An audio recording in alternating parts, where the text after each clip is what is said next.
ദുബായിലെ സ്കൂൾ പരിസരങ്ങളിൽ ഈ സ്കൂട്ടറുകൾക്കും മോട്ടോറൈസ്ഡ് വാഹനങ്ങൾക്കും കർശന നിയന്ത്രണങ്ങളും നിരോധനവും ഏർപ്പെടുത്തിയിരിക്കുകയാണ്. യുഎഇയിൽ അപകടങ്ങൾ വർദ്ധിച്ചു വരുന്ന സാഹചര്യത്തിൽ കുട്ടികളുടെ സുരക്ഷ മുൻനിർത്തിക്കൊണ്ടാണ് സ്കൂളുകൾ ഈ ഒരു കടുത്ത തീരുമാനത്തിലേക്ക് നീങ്ങുന്നത്. കൂടാതെ ദുബായ് ഇന്റർനാഷണൽ അക്കാദമി ഫെബ്രുവരി 9 മുതൽ ക്യാമ്പസിൽ ഈ സ്കൂട്ടറുകൾക്കും ഈ ബൈക്കുകൾക്കും നിരോധനം ഏർപ്പെടുത്തി കഴിഞ്ഞു. ഒപ്പം ജെംസ് എഡ്യൂക്കേഷന്റെ ഭാഗമായ സ്കൂളും കർശന മുന്നറിയിപ്പുമായി രംഗത്തെത്തി കഴിഞ്ഞു.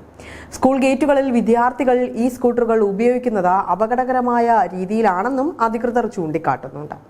അതേസമയം ചില മുന്നറിയിപ്പുകൾ പ്രകാരം നിരോധിത വാഹനങ്ങൾ കണ്ടുകെട്ടുകയും സുരക്ഷാ നയങ്ങൾ ലംഘിച്ചാൽ അധികാരികളെ അറിയിക്കുകയും ചെയ്യുമെന്നാണ് യുഎഇയിലെ അധികൃതരുടെ നിലപാട്.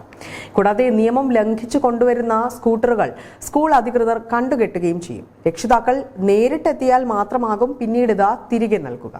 16 വയസ്സിൽ താഴെയുള്ള കുട്ടികൾ ഈ സ്കൂട്ടർ ഓടിക്കുന്നത് ശ്രദ്ധയിൽപ്പെട്ടാൽ ദുബായ് പോലീസിനെയോ അല്ലെങ്കിൽ മറ്റ് അധികൃതരെയോ വിവരം അറിയിക്കുമെന്നും സ്കൂളുകൾ വ്യക്തമാക്കിയിട്ടുണ്ട്.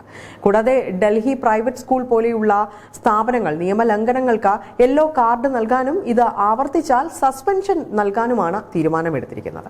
യുഎഇയിലെ ഈ സ്കൂട്ടറുകളുടെ അപകടങ്ങൾ നോക്കുമ്പോൾ ഇത് നേരത്തെ തന്നെ നിരോധിക്കേണ്ട സമയം കഴിഞ്ഞു എന്നാണ് നിരവധി പേരുടെയും അഭിപ്രായം. കൂടാതെ 2024 ഈ സ്കൂട്ടറുകൾ ഉൾപ്പെട്ട 254 അപകടങ്ങളിലായി 10 പേർ മരണപ്പെടുകയും 259 പേർക്ക് പരിക്കേൽക്കുകയും ചെയ്തതായാണ് 2025 ആദ്യ 5 മാസങ്ങളിൽ മാത്രം 13 മരണങ്ങൾ റിപ്പോർട്ട് ചെയ്തതായും റിപ്പോർട്ടുകളുണ്ട്.